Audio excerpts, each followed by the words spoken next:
Baik, bismillahirrahmanirrahim. Assalamualaikum warahmatullahi wabarakatuh. Saya Iksan Muhammad Fahruroji dari kelas A2 Teknik Informatika Universitas Muhammadiyah Cirebon ingin mempresentasikan materi tentang metodologi penafsiran dan praktek tahsin Al-Quran. Langsung saja, metode tafsir. Kata metode berasal dari bahasa Yunani, metodos, yang berarti cara atau jalan. Macam-macam metode tafsir. Yang pertama, ada metode tahlili, analisis. Yang kedua, metode ijmali, global. Yang ketiga, metode mukorin, perbandingan. Yang terakhir, metode maudu'i, tematik. Metode tahlili, analisis. Metode menafsirkan Al-Quran yang berusaha menjelaskan Al-Quran dengan menguraikan berbagai seginya dan menjelaskan apa yang dimaksud oleh Al-Quran. Tafsir ini dilakukan secara berurutan ayat demi ayat, kemudian surat demi surat dari awal hingga akhir, sesuai dengan susunan mushaf Al-Quran, menjelaskan kosakata, konotasi kalimatnya, latar belakang turunnya ayat, kaitannya dengan ayat lain baik sebelum maupun sesudahnya, munasabah, dan tidak ketinggalan pendapat-pendapat yang telah diberikan berkenaan dengan tafsiran ayat-ayat tersebut, baik yang disampaikan oleh Nabi Shallallahu Alaihi Wasallam, sahabat, para tabi'in maupun ahli tafsir lainnya, dan menjelaskan arti yang dikehendaki. Sasaran yang dituju dan kandungan ayat yaitu unsur-unsur ijaz balaghah dan keindahan susunan kalimat menjelaskan apa yang dapat diambil dari ayat yaitu hukum fikih, dalil syar'i, arti secara bahasa, norma-norma akhlak dan lain sebagainya. Tujuan utama para ulama menafsirkan Al-Quran dengan metode ini adalah untuk meletakkan dasar-dasar rasional bagi pemahaman akan kemukjizatan Al-Quran. Sesuatu yang dirasa bukan menjadi kebutuhan mendesak bagi umat Islam dewasa ini, karena perlu pengembangan metode penafsiran. Karena metode ini menghasilkan gagasan yang beraneka ragam dan terpisah-pisah.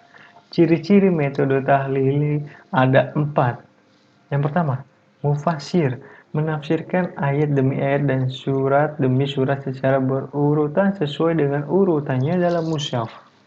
Yang kedua, seorang mufasir berusaha menjelaskan makna yang terkandung di dalam ayat-ayat Al-Quran secara komprehensif dan menyeluruh, baik dari segi i'rab, asbabun nuzul, dan yang lainnya.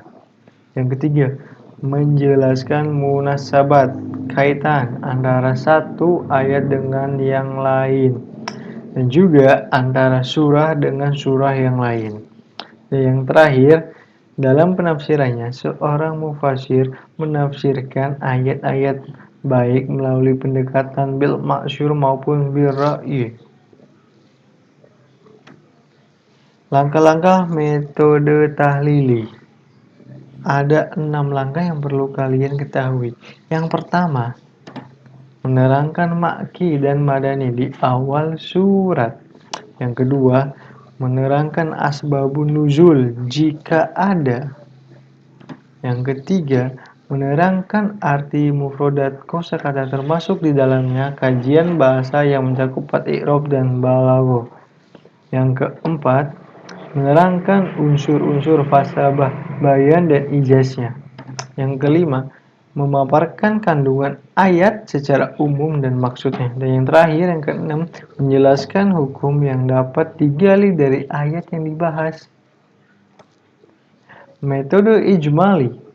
Metode ijmali yaitu metode penafsiran Al-Quran yang dilakukan secara menjelaskan maksud Al-Quran, secara global, mencakup bahasa populer, mudah dimengerti, dan enak dibaca. Tidak terperinci seperti tafsir tahlili. Sistematika penulisannya menurut susunan ayat-ayat di dalam mushaf, penyajiannya tidak terlalu jauh dari gaya bahasa Al-Quran, sehingga pendengar dan pembacanya seakan-akan masih tetap mendengar Al-Quran, padahal yang didengarnya itu tafsirnya.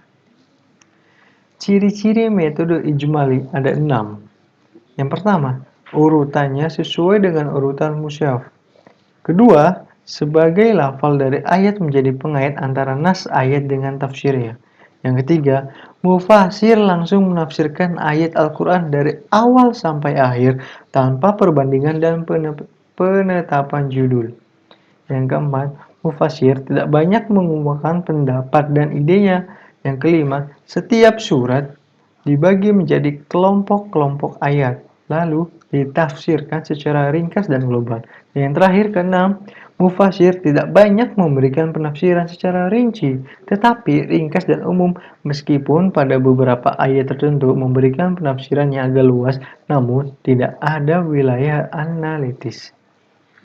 Metode ijmal ini memiliki kelebihan dan kekurangannya. Di antara lain kelebihannya yaitu praktis dan mudah dipahami. Kedua, bebas dari penafsiran Israelat.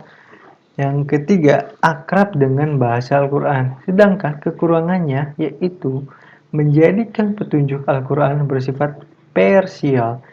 Tak ada ruangan untuk mengemukakan analisis yang memadai. Lanjut, metode mukorin atau metode perbandingan. Metode penafsiran Al-Quran yang dilakukan dengan menemukan dan mengkaji perbedaan-perbedaan antara unsur-unsur yang diperbandingkan, baik dengan menemukan unsur yang benar di antara yang kurang benar, atau untuk tujuan memperoleh gambaran yang lebih lengkap mengenai masalah yang dibahas dengan jalan penggabungan unsur-unsur yang berbeda tersebut, atau ya seperti itulah. Manfaat metode mukorin ada 3. Yang pertama, membuktikan ketelitian Al-Quran. Yang kedua, memperjelas makna ayat dan tidak menggugurkan suatu hadis yang berkualitas sahih. Yang ketiga, membuktikan bahwa tidak ada ayat-ayat Al-Quran yang kontradiktif. Kelebihan dan kekurangan metode mukorin diantaranya, kelebihannya itu membuka pintu untuk selalu bersikap toleran terhadap pendapat orang lain. Sangat berguna bagi mereka yang ingin mengetahui berbagai pendapat tentang suatu ayat. Kedua, memperjelas makna ayat tidak menggugurkan suatu hadis-hadis yang berkualitas sahih. Namun, ada pun kekurangannya, yaitu metode mukorin kurang dapat diandalkan untuk menjawab permasalahan sosial yang tumbuh di tengah masyarakat. Hal itu disebabkan metode ini lebih mengutamakan perbandingan daripada pemecahan masalahnya. Metode mukorin terkesan lebih banyak menelusuri penafsiran-penafsiran yang pernah diberikan oleh ulama daripada mengemukakan penafsiran-penafsiran baru. Sebenarnya kesan serupa itu tak perlu timbul bila mufasirnya kreatif. Dan yang terakhir ada metode maudhu'i, yaitu metode penafsiran Al-Quran yang dilakukan dengan cara memilih topik tertentu yang hendak dicarikan penjelasannya dalam Al-Quran yang berhubungan dengan topik tersebut. Lalu dicarilah kaitan antara berbagai ayat ini agar satu sama lain bersifat menjelaskan, kemudian ditarik kesimpulan akhir berdasarkan pemahaman mengenai ayat-ayat saling terkait itu. Kelebihan dan kekurangan metode ini yaitu kelebihannya memberikan pemecahan terhadap permasalahan-permasalahan hidup, sekaligus memberikan jawaban terhadap tuduhan atau dugaan sementara orang bahwa Al-Quran hanya mengandung teori-teori spekulatif tanpa menyentuh kehidupan nyata. Yang kedua, sebagai jawaban terhadap tuntutan kehidupan yang selalu berubah dan berkembang, menumbuhkan rasa kebanggaan terhadap Al-Quran. Kekurangannya yaitu melibatkan pikiran dalam penafsiran terlalu dalam, tidak menafsirkan segala aspek yang dikandung satu ayat, tetapi hanya salah satu aspek yang menjadi topik pembahasan saja. Mungkin cukup sekian untuk penjelasan materi ini, kurang lebihnya mohon maaf.